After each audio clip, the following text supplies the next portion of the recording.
Senator John Glenn really needs no introduction. The original Right Stuff Mercury astronaut was the first American to orbit the Earth in 1962, in so doing bringing America even with its former Cold War space foe, the Soviet Union. Later, Glenn served for 3 decades as a Democrat congressman from Ohio. Senator Glenn is here today to discuss his illustrious career and to comment on the state of the U.S. space program today. Welcome, Senator Glenn. Tonight he's going to receive the Presidential Legends Medal at our 109th annual dinner, and I just want to welcome John. It's a great honor to have you here. Thank you.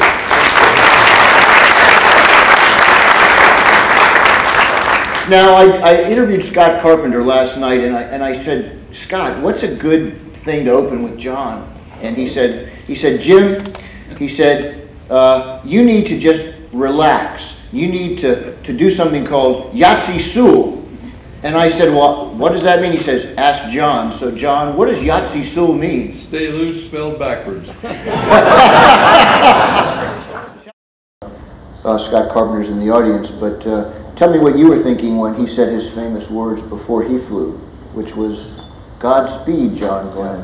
Well, the ones that Scott came out with that right at a time when I was, and I heard that later on.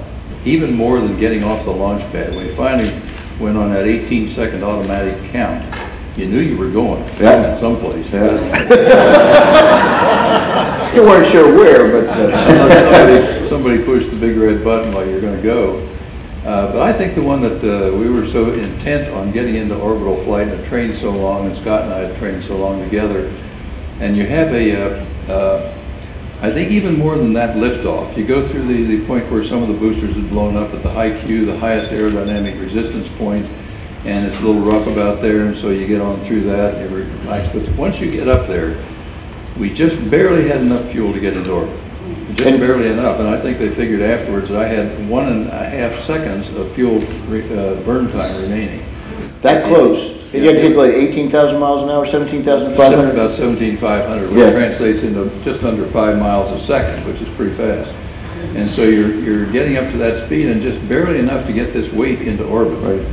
And so you, when you get the cutoff there, it's a very tense time as to whether you're going to have to immediately retrofire and come back to get down in the Atlantic because you don't have full orbital speed. Yeah, so make it a suborbital flight instead of an orbital flight. That's what it would wind up as, yeah. Or you have orbital speed and they give you an okay. And you're looking in all the training we had talked about at that point, whether say go for 7, which didn't mean you go for 7 orbits, it meant you're going for 3, but you had enough reserve in attitude fuel and oxygen and water and so on for cooling to go 7 if you had to. And so when I was up there and got right to the end of that, and you didn't know whether you had full speed or not, and waiting for the ground to do their calculations, and then when Al finally came on and said, friendship, yeah, go for 7. Those were the best words I ever heard in my life. In a situation like that, you think of what's the purpose of what we were doing. It's important for the country. It's a little like the feeling of going into combat. You know, you're going to get shot at and you're going to shoot back. And then if this is important for the country, then we're going to do it. That's that. And the other part I think that takes care of fear more than anything else is the preparation you've done ahead of time. Right. And that do you know everything you can possibly know about this thing that you're embarking upon here? And have you practiced and have you talked to all the experts on this and done everything you can do to know everything you can and feel confident yourself you can deal with emergencies that may occur. I remember when I interviewed you a while back, you described it as something about government contracting bid and 2 million parts or something. What does that say? No, people say, what's it feel like when you're getting ready to launch? And I think the group, I don't know who invented this, we all claim invention of the statement, but how do you think you'd feel if you knew you're on top of 2 million parts built for the lowest bidder on a government contract? Thought the book was good. Tom Wolfe did a good job, I thought, on the book. There was sort of a theme of some of the problems we had during the early days of supersonic flight and some of the new jet aircraft of that period, and then going over into the space era. And it was I thought he did a good job with the book. I can't be that complimentary to Hollywood when they got hold of it, because I think that Hollywood at that time they'd sort of advertised this and did all their selling of or hyping the movie on the basis it was almost a documentary of the early space days. And for those of you who may happen to remember that movie, it was anything but a documentary. There were parts of it that were true, of course, but they hammed it up so badly. I thought it was good entertainment, but was it a documentary of those early space days? No, far from it. You told me earlier that you actually never met Ed Harris, who played your character. No. That's amazing to me. He wasn't handsome enough. Oh, okay. So the decision was made to leave that retro pack on so it would hold the heat shield in place until I got some aerodynamic force built up on it. Now, the first hint of that I got was a call from the ground that said, did I hear any banging or noise? Great. Well, I was sort of all alone up there, and for something to be banging around, Not a good thing. it was there wasn't anybody nearby. I knew that, and so the banging One of those around, chimps out there. the banging around could only be something on the spacecraft, and the only thing that could be would be the retro pack or the heat shield. But they didn't tell me that, and so as you indicate, that was a little irritating at the time. I remember thinking that's all it could be. Well, then we go along, and they finally advised me that they recommend to keep that heat shield in place. We leave the retro pack on and let it burn off during re-entry. Right. And but they didn't just come out and say that. And I felt because of this time between different stations where you're out of communication, I thought the astronauts should have all this information. Absolutely. If I had to make a decision up there on my own without any advice from the ground at all, then I want all the information they have on the ground. So we discussed this at the debriefing, and they finally told me exactly what it was before I actually started the re-entry.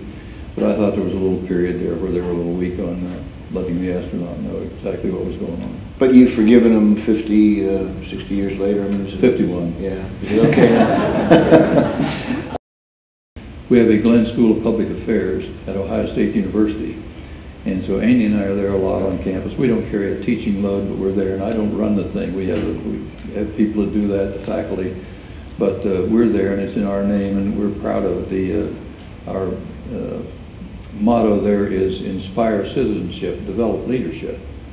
And that's what we try to do with the kids. And I'm very encouraged. You get back there and have seminars as we do with the students at a university these days, and they are bright and smart beyond belief. I'm not smart enough to go to a college today, I don't think.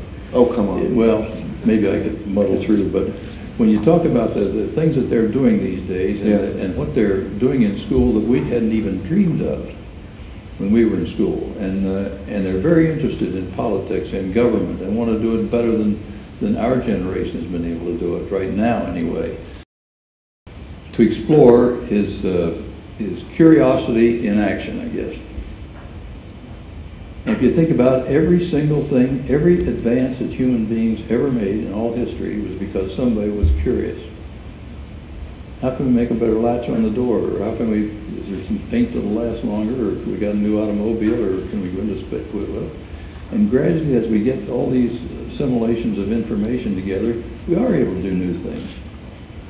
And we're able to do exploration. And exploration, to me, has always meant it's exploration in the classical sense of the Explorers Club here.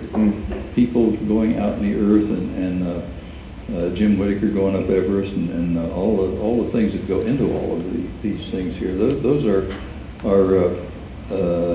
great things to do. And so I think that's where the Explorers Club plays a very vital role in this. I think that as long as you in the Explorers Club, or we in the Explorers Club, keep curiosity at a high level, then I think you're doing a great job. And if you ever lose that, and one of the functions is to do outreach to the young people. Absolutely. And get them into it. And that's where, if we have the most curious group of kids, they'll be doing the research. They'll be doing the geographical exploration. They'll be down in the Antarctic where you were, and all these different places. And this is so key to our country, because I think if there were two things you could name that led this country into world leadership in just about 125 years, from the Revolution to 1900. Now, there were a lot of problems in that particular area, but I think there were two things. And one was the individual was important in this country, and so everybody deserved an education if they wanted. Other nations have seen what this goose was that laid the golden egg in this country, and so they're copying this a lot. Education, fine. Higher education, we're still superior by far. K-12, the standard for everybody, we're already behind. We better be shaping up. At the first sunrise, I happened to glance up out, and here were thousands or hundreds of thousands, maybe a million particles out here all around the spacecraft. And they had sort of a glowing, luminous color tone. And that we hadn't predicted that at all. There hadn't been any indication that this was going to be there. And this was rather surprising. And so I reported it, and happened the next sunrise too. And what it, Scott on the next flight, and I didn't know what they were. I reported the luminous color. And Scott on the next flight, I think it was, banged on the side, and a million of them went off from the spacecraft. And what the scientists determined they were moisture particles from the heat exchanger, which drips a little bit of water to give you evaporative cooling. And that they then were going out in space and collecting in this huge cloud. Now, the one part of it that I don't know that we ever did understand completely was why the glowing luminous color. And it's exactly what they look like. Was if you were out and saw some fireflies out in a meadow in a summer evening, if you could take that color and intensity and just turn it on and not have them blink on and off, just kept that same color, that's exactly what they look like for a period. Well, the view is sort of unbelievable in that you're up there and you're looking and you're seeing the horizon back here. And I think one thing that I remember almost more than anything else are sunsets and sunrises. Right. Where you have, here on Earth, you look at a sunset or sunrise and you see what? You see one end of the spectrum, red, orange, yellow. A little bit of green, maybe red, orange, remember that from high school, the spectrum, red, orange, yellow, green, blue, indigo, violet, Roy G. Biv. And that was the way we remembered the spectrum. And that end of it that's the red, oranges, and yellows are what you see more of right here. In space, for a few seconds there when the sun is going down, and it goes down or up at 18 times normal speed, since you're going around the Earth at about 18 times the rotational speed of the Earth. And so it's a very rapid transit up and down, but for that little bit when it comes to you through the Earth's atmosphere, it acts like a prism and breaks it out, and you see the same luminous quality that Scott once described, I think, as looking into a campfire. You have that unique relationship between the human eye and the luminosity or whatever it is in a campfire. You can't capture that on film. I think everybody that's been up has been impressed with what a tiny little atmosphere we have. That Earth's atmosphere back here that you're looking at, that thin little globe here, is under 1/10 of an inch. Wow, it's like a skin on an apple. It's not even a layer of air, it's a film, and that supports all life here on Earth.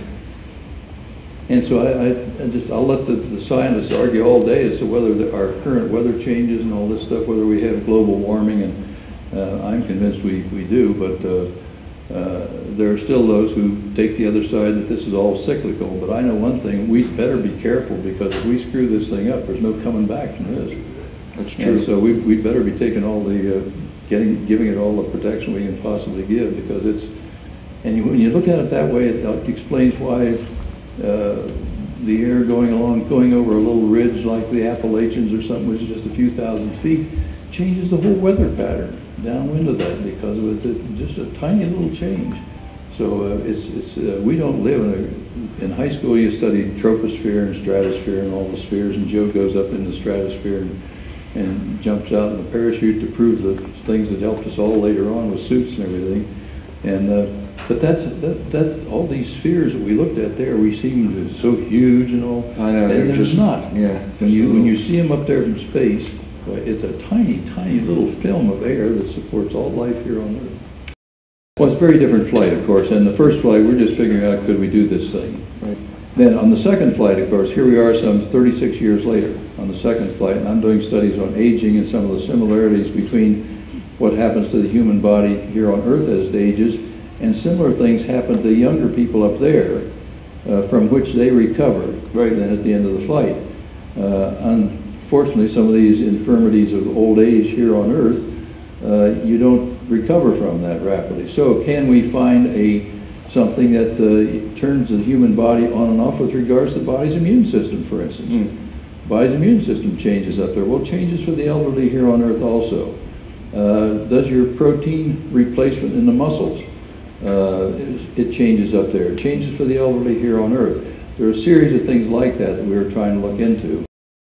And there was one proposal from a congressional committee at that time that they wanted us to do 20-some more chimp flights before we went up on human flights. Great. And there was that kind of doubt about some of the program at that time, but we felt we're ready. In fact, we invited that whole President's Science Advisory Committee to come down to Cape and be briefed. We briefed on all of our training. We had them in the old control center down there that isn't even there anymore, and briefed them on all of our preparation, all the results of the unmanned test flights that had worked out some of the problems that the early boosters had had, and briefed them on everything we knew about that, and fortunately convinced them that we were ready to go. So we'd have still been having chimp flights if some of those people had had their way. The thing I regret, one of the things I regret in the space program is the way it's developed. We have not been able to use the station to its optimum because of some decisions made in the last administration on back about changing the direction of the space program, but not changing the budget that was involved with it. And so it meant cutting out all the shuttles. So we have no way of getting to the space station on our own. I want to ask you about the irony of that. Yeah, and we spent $100 billion over a period of about 18 years building that station to do basic fundamental research in space, the greatest, most unique laboratory ever built or conceived. And so now, in order to get to our station, I don't know if everybody even realizes this, we have to send our astronauts, have to go over, be launched on the Russian Soyuz, and we pay them $60-some million per astronaut, and they go up to our station, and we're reliant on them to get our people up there and back. And we, as the greatest spacefaring nation ever, as it was called, don't even have a way we can get into space ourselves because of some of this decision that was made in the past, which I just think is abominable. I don't like it at all. Got such a big investment in the station that I'd like to see it used to its maximum so that we get the research benefit from it right here on Earth. Yeah. That's where we do the medical research up there, we do the pharmaceutical research and fuels research and all these things that benefit here on Earth. Absolutely. And it's not just we're blowing money in space for nothing just to see if we can stay up there. The whole thing was designed to do benefit for people right here on Earth, and that's where I see the value coming from. I didn't know for many, many years until this was long after I'd been out of the space program, maybe 7 or 8 years. There was a biography of President Kennedy that was done, and it said that it referred to this and said that President Kennedy had passed the word to NASA just as soon as it would not be used again right away. And it wasn't my decision, it was his, but whether it was political or whatever, I never knew, because by that time he was dead and been assassinated. So part of the rationale may be that you were such an American hero that they didn't want anything to happen to you on a flight. You get hurt or killed or something like that. Whatever. Wow. Yes, Are you angry about it? Did you want to go to the moon? Oh, I would like to have gone to the moon, yeah. But at that time, we were just concerned at that time about the upcoming Gemini flights and the early Apollo flights and so on.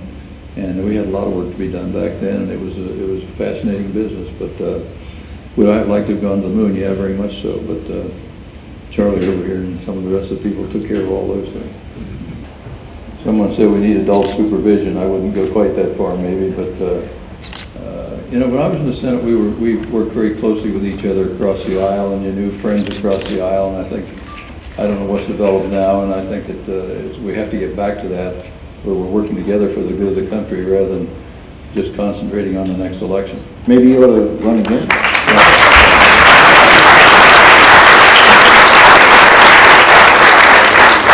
Annie, would you vote for that?